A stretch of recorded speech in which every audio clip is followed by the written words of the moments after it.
Débat à huis clos pour les chefs d'État présents au sommet du G5 en Mauritanie. Le président du Faso y est arrivé en ce milieu de matinée. Le point de la mise en œuvre de la feuille de route définie en janvier en France est au cœur de la rencontre. L'arrivée en images. 30 années de lutte contre les mutilations génitales féminines. L'heure du passage du relais sonne et les jeunes sont interpellés. Leur engagement est désormais acquis et l'objectif 0 MGF en 2030 est en marche. Écho de la commémoration officielle dès l'entame de cette édition. Opérateur de kits non satisfait des déploiements sur le terrain, la CENI prend langue.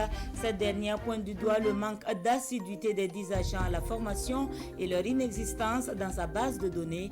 Des échanges à bâton rompu que nous vous rapportons dans quelques instants.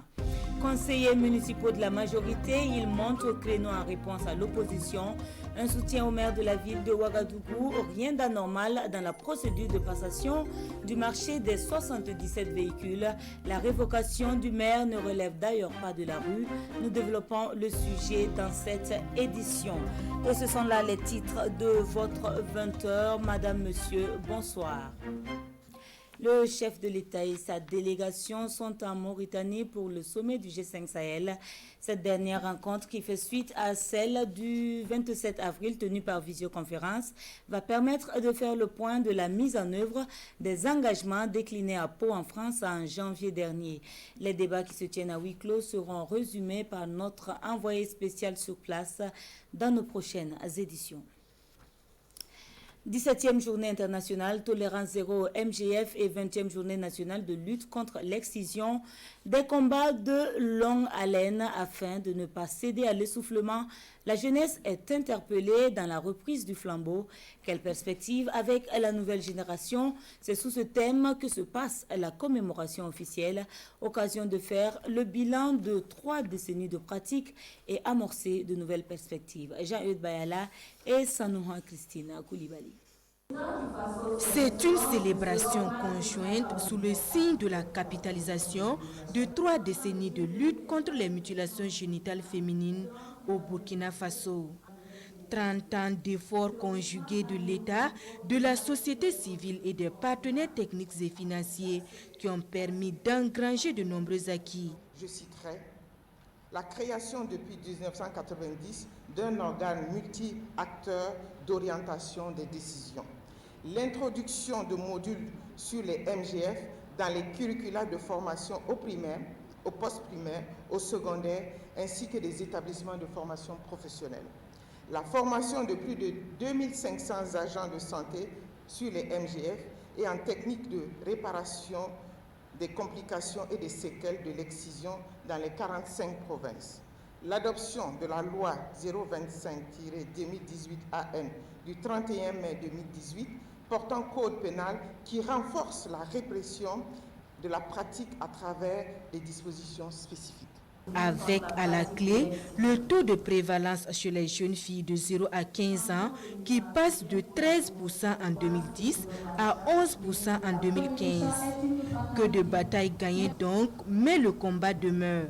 C'est pourquoi j'apprécie à sa juste valeur le changement de paradigme opéré et qui vise à transmettre le flambeau de ce combat noble à la nouvelle génération. Il est en effet grand temps de faire en sorte que les jeunes soient ramenés au centre du débat et qu'ils deviennent des acteurs avisés et conscients qui développent des efforts conduisant à l'abandon des MGF. Un changement de paradigme qui devrait non seulement permettre d'adapter la lutte, mais aussi de l'intensifier avec en ligne de mire 0 MGF à l'horizon 2030. Une responsabilité assumée pleinement et une détermination à atteindre l'objectif 0 mutilation génitale féminine en 2030. C'est l'engagement des jeunes dans cette lutte qui dure une trentaine d'années.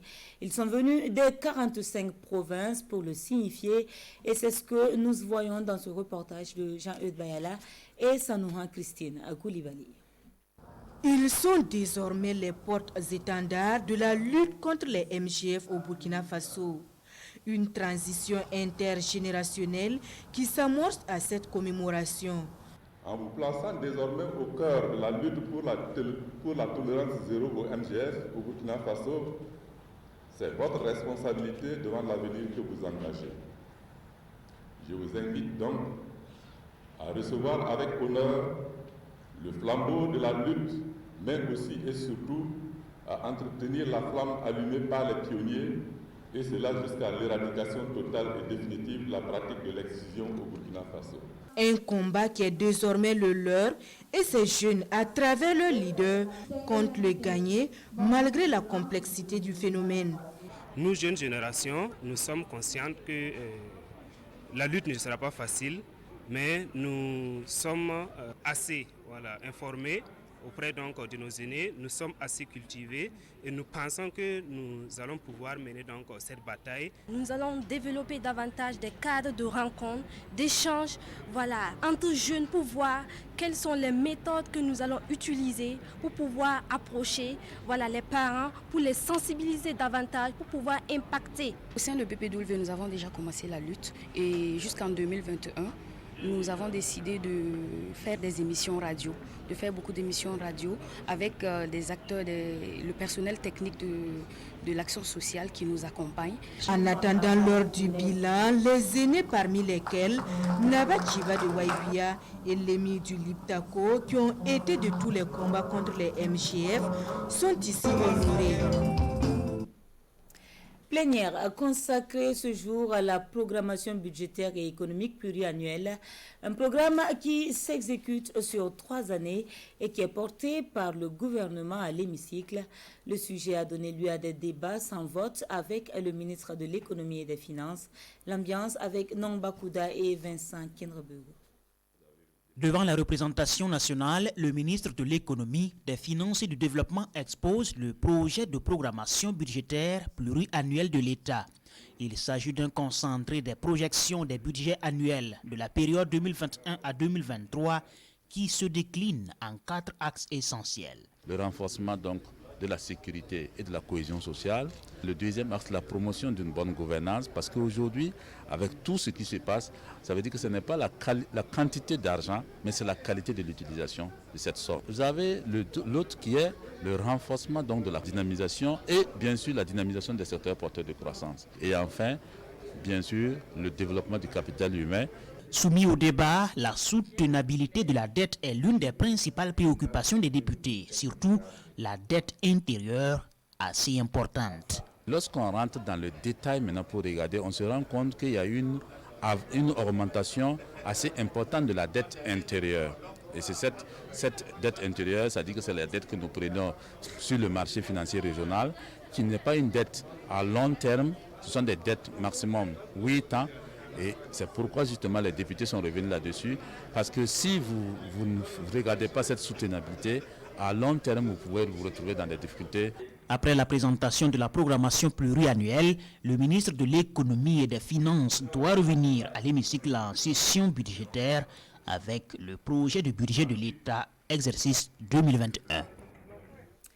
Opérateurs de kits, ils ont manifesté leur mécontentement par rapport à ce qu'ils ont qualifié d'injustice dans le déploiement sur le terrain. Selon pourtant les explications de la commission électorale, certains agents recrutés n'ont jamais participé à la formation ou ne figurent pas dans ces bases de données, et cela pour fait d'incitation au mouvement d'humeur. La rencontre d'échange avec Daouda Ouattara et Olopoda. C'est un face-à-face de vérité entre la CENI et certains agents opérateurs de kits qui avaient manifesté en dénonçant ce qu'ils ont appelé injustice dans le déploiement sur le terrain. Sur les 166 plaignants, il y a ceux qui ont été retenus mais jamais déployés et ceux qui ont été affectés au moins 1 ou 2 fois. On a relayé dans les presses qu'on est en train de mener, de revendiquer. Ce n'est pas une revendication quelconque. On était juste venus pour comprendre pourquoi on n'a pas été redéployé. Chercher à comprendre, oui, et la CENI ne mâche pas ici ces mots. Pour tous les agents opérateurs de kits qui n'ont pas été déployés, il y a, selon les responsables, une raison valable. Soit ils ne sont pas venus à la formation, soit ils ont eu des attitudes qui peuvent nous créer des problèmes. Donc nous les avons blacklistés troisième élément, on a affecté certains 2 fois. Ils veulent continuer à être affectés. Quand on a eu 24 jours, 17 000 francs par jour, on ne doit pas quand même tenir rigueur à la CENI. La CENI va encore plus loin. Sur les 5 800 OPK recrutés, 812 n'ont pas participé à la formation et 205 n'ont pas répondu à l'appel au moment du déploiement. Des personnes dont les noms ne figurent donc pas dans les bases de données de la CENI et qui n'ont évidemment pas signé la convention avec l'institution. Avant de rejoindre son emplacement d'affectation, chaque opérateur de kit signe un engagement qui tient lieu de contrat, indiquant ses droits et ses obligations. C'est seulement après avoir signé ce document que la CENI s'oblige à l'endroit de l'opérateur de kit. Est-ce que parmi vous, nous avons des opérateurs de kit avec qui nous avons signé le document d'engagement et qui n'a pas été pris en compte? On a été bien éclairé. On fera le retour aussi, si possible, à les camarades et amis OPK qui n'ont pas été déployés, qui attendent aussi être déployés. Il n'y a pas eu de complot au niveau de la CENI, rassurent les responsables qui, selon eux, l'institution s'est tout simplement débarrassée des personnes en porte-à-faux avec ses objectifs. Rien d'anormal dans la procédure de passation de marché des 77 véhicules acquis par la mairie. La réponse des conseillers municipaux à la majorité, au propos de l'opposition tenue le 22 juin dernier. Des conseillers qui estiment par ailleurs que les griefs de l'opposition sur la gestion de la mairie sont sans fondement et que la demande de révocation ne relève pas de la rue. Ils se sont expliqués au cours d'une conférence de presse que nous résument Fousséni Kindo et Souleymane Sanou. Face à la presse et sans ménagement, les conseillers municipaux de la majorité ont fustigé l'attitude de leurs collègues de l'opposition lors de la session du 22 juin dernier. Et répondant point par point aux différentes allégations des conseillers municipaux de l'opposition, le présidium de la conférence a estimé que l'opposition a tout faux. Par exemple, sur l'affaire des 77 véhicules, pour les conseillers municipaux de la majorité, les procédures ont été scrupuleusement respectées. Il ne s'agit pas d'un achat, mais une location-vente. Donc déjà, ceux qui comparent le processus à une procédure d'acquisition ferme se trompent. On ne compare pas deux choses qui sont pourtant différentes. 2. Ensuite, le locataire vendeur a été choisi à la suite d'un appel d'offres ouvert. Il ne s'est pas agi d'une consultation récente ou d'un gré à gré, comme l'opposition l'insinue. Sur le volet augmentation des seuils de passation de la commande publique à la mairie de Ouagadougou et l'augmentation des loyers des infrastructures marchandes, les conseillers municipaux de la majorité insistent sur le fait que l'opposition a toujours été associée aux différentes décisions importantes du conseil municipal. Quant à la révocation du maire de la ville de Ouagadougou, les animateurs de la conférence estiment que cela ne relève pas de la rue, mais plutôt d'une décision juridique mûrie et réfléchie. Eux militent pour le retour de tous les exilés politiques et dénoncent ce qu'ils appellent des incohérences dans le dossier d'extradition de l'ex-conseiller présidentiel François Compaoré. Regroupés au sein d'un groupe dénommé Mouvement pour le retour de Blaise Compaoré, ils ont animé une conférence de presse au cours de laquelle leurs convictions ont été exposées. Salifou Belem et Sébastien Zongo. Les représentants du Mouvement pour le retour de Blaise Compaoré présentent la gestion de la lutte antiterroriste comme un échec qu'ils appuient avec des chiffres. Ils comptent 530 attaques terroristes avec près de 3000 morts civils et militaires et 1 500 000 déplacés internes. Ils prêtent à l'ex-président Blaise Compaoré et à 35 autres exilés politiques une expérience qui peut être mise au service du pays. Le président Compaoré avec son régime ont géré le pays pendant 27 ans dans toute la stabilité totale et le développement économique et social. Tout ce qui se passe aujourd'hui au Burkina Faso n'ont jamais connu ça sous le président Compaoré. Donc ça veut dire que le président Compaoré est tout son gouvernement et tous les exilés politiques ont de l'expertise. Sur le dossier d'extradition de l'ex-conseiller présidentiel François Compaoré, les conférenciers soupçonnent des incohérences, notamment dans les procès-verbaux. Par ailleurs, si l'ex-conseiller François Compaoré n'est pas inculpé, il est témoin, bon, je pense que le dossier d'extradition n'a pas de sens. S'il est aussi inculpé, l'État burkinabé n'a qu'à permettre aux avocats burkinabés et français de François Compaoré d'avoir le dossier complet d'extradition. Sur la question de la réconciliation nationale, ils ont une autre logique. Nous, on n'est pas dans le triptyque vérité, justice, réconciliation. On est dans le triptyque justice, vérité et réconciliation. Justice d'abord, mais il faut que cette justice soit impartiale. Le mouvement pour le retour de Blaise Compaoré propose notamment d'ouvrir un dialogue national pour aboutir à un nouveau contrat social avant fin décembre prochain. Ils y incluent le retour des exilés politiques. Tezounou Mathieu Kohio, il est le nouveau procureur général près la Cour des comptes. Installé ce 29 juin dans ses nouvelles fonctions, il promet moderniser l'institution, réorganiser et dynamiser le parquet général et animer un cadre de concertation avec les autres parquets. À cette cérémonie, 2 nouveaux conseillers ont également prêté serment, Nongba Kouda et Oumo Sissé. Cette audience solennelle marque la prise officielle de fonction du nouveau procureur général près la Cour des comptes. Une audience qui lui donne les pleins pouvoirs pour assurer la bonne marche de cette juridiction supérieure de contrôle des finances publiques du Burkina. Et pour réussir sa mission, le nouveau procureur général de grade exceptionnel bâtit sa vision autour de 4 axes. Je vais donc moderniser le parquet pour que nous soyons en phase avec les textes de l'UEMOA, les textes de finances publiques. Ensuite, je vais me battre pour qu'il y ait une synergie d'action avec le parquet. C'est-à-dire, dans une juridiction, il y a le siège et il y a le parquet. Pour que les 2 institutions puissent collaborer. L'autre point, c'est de créer un cadre de concertation avec les autres institutions de contrôle, avec l'ASE, avec les parquets généraux.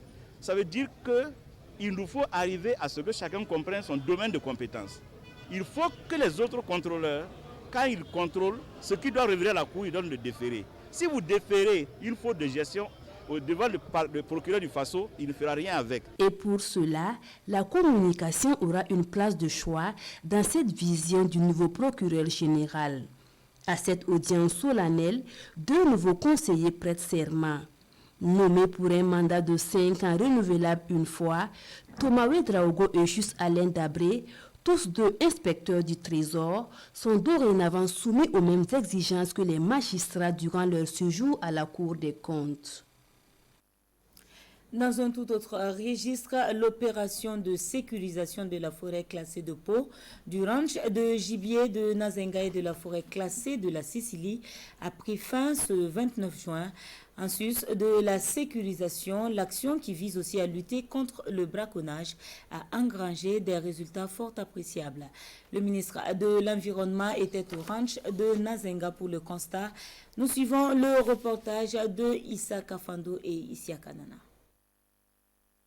80% de la zone d'opération couverte, une dizaine de campements illégaux détruits, près de 800 têtes de bétail mises en fourrière et du matériel non autorisé saisis et détruits.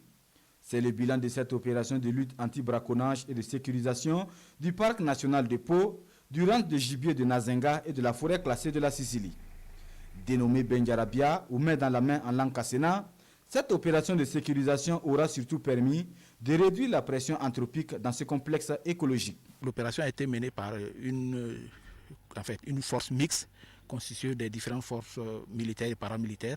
Et je pense que c'est déjà un élément positif. Le deuxième aspect, on a effectivement constaté qu'il y avait une pression assez importante sur ces aires classées. Et je pense que l'opération a permis de réduire ces pressions-là. Des résultats satisfaisants atteints grâce à la collaboration entre forces de défense et de sécurité engagées sur le terrain. Une mutualisation des forces saluée ici par le ministre en charge de l'Environnement. Pour moi également, c'est rendre acquis de droit, bien sûr les résultats obtenus et bien sûr les doléances également pour que nous travaillions, comme je l'ai dit tantôt, non seulement à la réussite de l'opération, mais qu'après l'opération, il y ait également une équipe de surveillance pour empêcher le retour, bien sûr, des occupants. Conserver et préserver ces acquis, c'est l'engagement de Nessor Bassio-Bassière. qui annonce dans la foulée des opérations d'apurement sur d'autres forêts du pays. L'objectif à terme étant la sécurisation du patrimoine environnemental du Burkina Faso. Le ministère de l'Environnement est également engagé à l'atteinte des objectifs de l'accord de Paris sur le climat. Un document dit « Contribution déterminée au niveau national » se fixe pour ambition de revoir à la hausse les objectifs de réduction des gaz à effet de serre émis par le Burkina. Un atelier s'est ouvert ce matin à ce propos, comme nous l'indiquent Roger Kam et Vincent Kindrebego. Le Burkina Faso veut se conformer aux accords de Paris sur le climat en honorant ses engagements. Cet atelier, organisé par le ministère de l'Environnement, est le point de départ d'un processus de révision de ce qu'on appelle la contribution déterminée au niveau national, CDN. La CDN traduit en réalité l'effort du Burkina Faso en termes donc de contribution à la réduction des émissions de gaz à effet de serre à l'échelle mondiale. Ça regroupe l'ensemble des secteurs du développement de notre pays. L'énergie, les transports, les procédés industriels, l'agriculture, les ressources animales, j'allais dire tous les secteurs. L'objectif de cet atelier aujourd'hui, c'est de voir comment chaque secteur pourra contribuer, en tout cas de par ses efforts, à réduire donc les émissions donc de CO2. Avec ses partenaires techniques et financiers, le pays projette de revoir à la hausse ses objectifs de réduction de ses émissions de gaz à effet de serre, alors que la CDN actuelle prévoyait déjà une réduction de 18,2% d'ici 2030 et par rapport à la situation en 2007. Les ambitions sont à la hauteur. Maintenant, il faudra que tous ensemble, on travaille pour atteindre effectivement ces résultats. Et notre rôle, c'est d'accompagner un peu, aussi bien au plan financier que technique, la mise en œuvre de ce plan d'action. En 2015, à Paris, les partis s'étaient engagés à travailler à limiter le réchauffement climatique à moins de 2 degrés à l'horizon 2100. Et pour y parvenir, chaque pays doit reviser tous les 5 ans sa contribution déterminée au niveau national. Des utilisations abusives et très souvent inadaptées au type de culture. Nous parlons ce soir des produits pesticides dangereux pour la santé humaine et pour l'écosystème. La campagne agricole s'installe et l'inquiétude gagne une fois de plus les agronomes et environnementalistes. Le sujet ce soir nous intéresse et est au cœur du débat de votre émission Agrimag. C'est à suivre après ce journal, mais en attendant, un extrait avec Ernest Kambiri. Des hectares et des hectares dévastés, un désastre. Ces images sont celles des exploitations agricoles du Grand Ouest du Burkina. Elles sont le témoignage visible de l'utilisation incontrôlée et non encadrée des pesticides à des fins agricoles. La technique consiste à quoi? Ils traitent, parce que l'herbe est déjà développée, ils traitent. Ils laissent 3 à 4 jours, ils reviennent, ils rentrent et ils sèment. Vous voyez le maïs, on le voit à peine. Vous voyez, c'est l'exemple comme ça. Et si vous tournez vers le voir plusieurs parcelles où on a cette façon de ce genre de traitement d'herbicides qui n'honore vraiment pas la technique qu'on a conseillée aux producteurs. Pulvériser, pomper ou encore traiter en lieu et place d'un labour normal, une pratique qui se répand au fil des saisons. Et les raisons, les voici. Le problème de main-d'œuvre se pose. Je suis en retard, donc je suis allé chercher le produit au marché de Batié avec les Ghanéens pour pomper et me rattraper. J'ai semé du maïs et après la pluie, l'humidité faisant, je suis en train de traiter. Nous sommes ici à Criblé, un petit village du sud-ouest du Burkina, à la frontière avec le Ghana, en pleine saison humide de production. Sur ces étals du marché, des pesticides de toutes sortes, non homologués, donc non autorisés à des prix défiant toute concurrence. Il faut reconnaître que nous sommes entre 2 frontières et que les frontières aussi sont poreuses. Donc nous ne maîtrisons pas tellement l'entrée même des produits, ce qui fait qu'il y a un problème à ce niveau-là. Sur cette terre encore très fertile du pays, l'utilisation abusive des pesticides inquiète les agronomes et les environnementalistes. Ces experts font remarquer que la plupart de ces produits sont utilisés sans précaution et haute mesure de protection d'hygiène, donc susceptibles d'être dangereux pour la santé, le sol et les ressources naturelles. Voilà, Agrimaga, c'est juste après ce journal autour du thème du contrôle et de la gestion des pesticides au Burkina. La normalisation des écoles sous paillotes laisse place et de plus en plus à des écoles en bâtiment définitif. Le constat est fait à pas dans la boucle du Mouhoun, 0 école sous paillotes. Le ministre de l'Éducation y était en visite. C'est d'ailleurs une tournée qu'il a conduit également du 25 au 27 juin dans le Tuy, le Oué et le Kénédougou. Le bilan avec Maneka Hien, Siriki Milogo et Karima Assissé.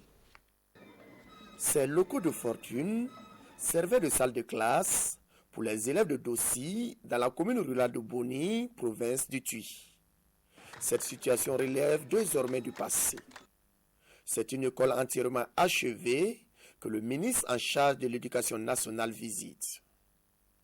Saint-Plaignon, un village de la commune de Toussiana, bénéficie également du même type d'infrastructures scolaires.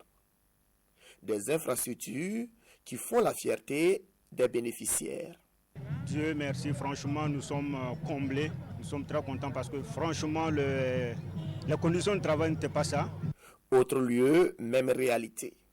Nous sommes respectivement à Toussiamasso, à Toussiam-Bandougou, dans la commune de Kourignon, à Diosogo et au secteur 2 et 1 de la commune de Orodara. Là, c'est une série d'écoles en chantier ou totalement achevées, répondant à la politique gouvernementale en termes de résolution d'infrastructures sous paillotes ou à habitat précaire. Il faut dire que les infrastructures construites avec la coopération, l'appui de la République populaire de Chine, nous a permis de mettre dans la région des Hauts-Bassins 20 complexes scolaires pour effacer les classes sous paillotes. Donc nous sommes vraiment satisfaits de ce que nous avons vu. Ces infrastructures scolaires ont été réalisées en tenant compte des intempéries, souligne le ministre Ouaro. Elles tiennent compte de l'inclusion des personnes vivant avec un handicap. En plus, ces écoles sont toutes équipées de systèmes photovoltaïques pour l'éclairage, d'une adduction d'eau potable et enfin des sanitaires. Bientôt, une stratégie de gratuité de dépistage, du traitement et du suivi biologique des personnes vivant avec le VIH-Sida. Une mesure qui constitue une innovation majeure dans le paquet d'intervention de la riposte nationale. Un atelier s'est ouvert ce matin du 30 juin sur le sujet. Détails et compte rendu avec Rasman Ezoundi et Marguerite Adouagno. Gratuité du traitement et du suivi biologique des personnes vivant avec le VIH, innovation majeure dans le domaine de la lutte contre cette maladie au Burkina Faso. Ambition, encourager la fréquentation des structures sanitaires de prise en charge par les patients et les personnes infectées qui étaient bloquées par la barrière financière au dire du secrétaire permanent du Conseil national de lutte contre le sida. Une fois que les gens sont dépistés, pour les mettre sous traitement, il y a des coûts. Et ces coûts sont souvent énormes, si bien que ces personnes infectées par le VIH n'arrivent pas à payer ces coûts-là. C'est pour cela que le gouvernement a décidé de rendre gratuits les examens qui sont en rapport avec le VIH pour les personnes vivant avec le VIH, afin qu'on puisse suivre nos interventions. L'arrêté pris, il est question à présent d'un plan de travail qui soit la feuille de route pour les actions à venir. Et l'atelier de ce jour a pour objectif de valider le document technique pour la mise en œuvre de cette mesure de gratuité. Nos attentes, c'est qu'à l'issue de cet atelier, on ait une stratégie validée, qu'on ait un projet de décret et d'arrêté validé que nous allons soumettre à nos supérieurs hiérarchiques afin que concrètement sur le terrain, les personnes vivant avec le VIH puissent bénéficier de la gratuité. Gratuité du dépistage, du traitement et du suivi biologique, telles sont donc les actions qui devraient conduire à l'atteinte des 3,95 d'ici à l'horizon 2030. En musique, il est question de la présentation du 11e album de l'artiste Dick Office. L'œuvre disponible depuis le week-end dernier traite de la paix et de la cohésion sociale. Les premières notes musicales, c'est avec Jean-Eudes Bayala et Amadou Marcelto.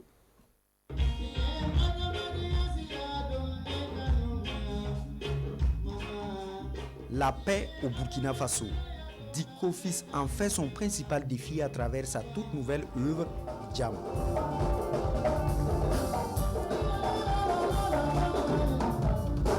Dick titre dominé par le dengue pour davantage prôner la cohésion sociale. Quand on a parlé de la paix, les gens sont venus parce que les gens ont besoin de la paix dans ce pays-là.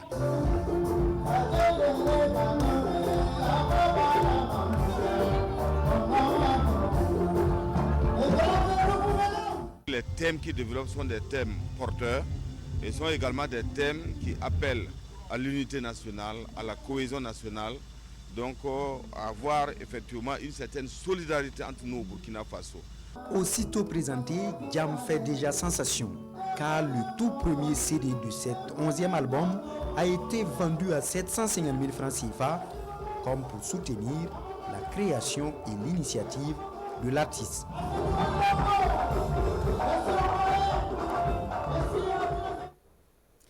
Et c'est ce qui referme l'édition de ce soir. Merci à vous de nous avoir suivis et à demain Dieu voulant. Bonsoir.